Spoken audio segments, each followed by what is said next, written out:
Hello, my name's Adrian Richards. I'm a plastic surgeon, and this is one of our series of videos on breast reconstruction. In the previous videos I've talked about the different methods of breast reconstruction: implants, latissimus dorsi, tram flaps and DIEP flaps. And in this video I'm just going to talk a little bit about nipple reconstruction, which is really often considered the final phase of breast reconstruction.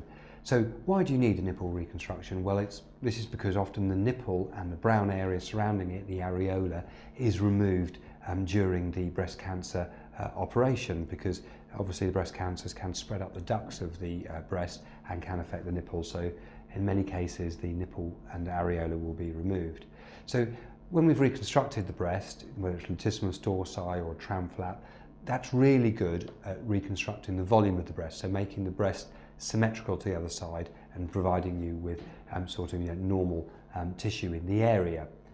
However, the problem is that there's no nipple on the top, and the nipple really is constructed of two main parts.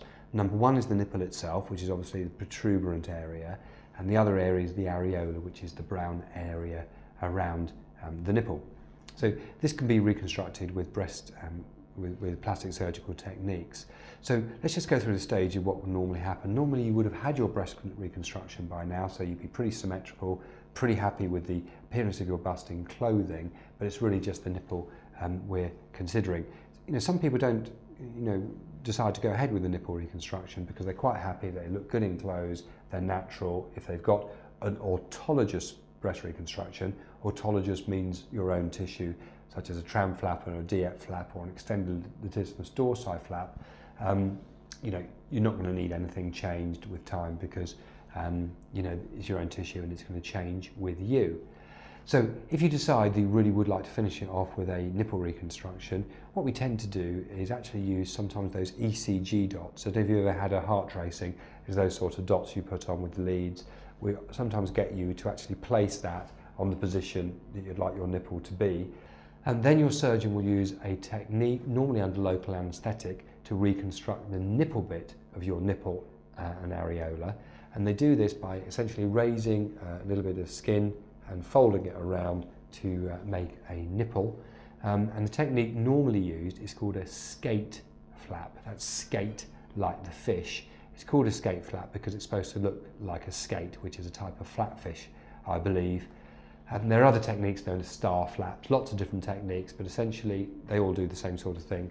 They raise a flap of tissue up, and then with wings, that's sort of the wings are the things that are supposed to look like the skate fish, and then they're folded over to make a tube, and the top's folded over. So that gives you a nipple. Works very well under local anaesthetic. Problem is the skin is not pigmented like a normal areola would be.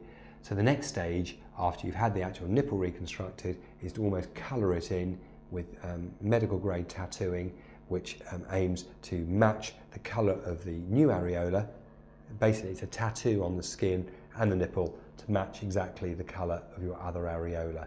So after the nipple itself has been formed with this flap technique, the nipple is made equivalent to the other side, or as near as possible, with a sort of a tattoo which uses natural sort of skin pigments to match the nipple up. And this normally leads to very good results.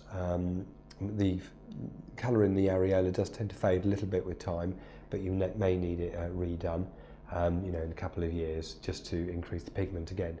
But nipple reconstruction, it really sort of the finishing touches to a breast reconstruction. Some people choose to have it, some people elect not to. It's really up to you. But just to let you know that it is available and to describe how it's performed.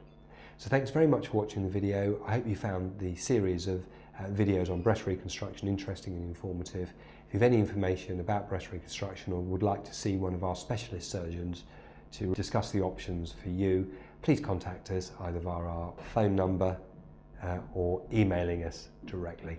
Thanks very much for watching the video.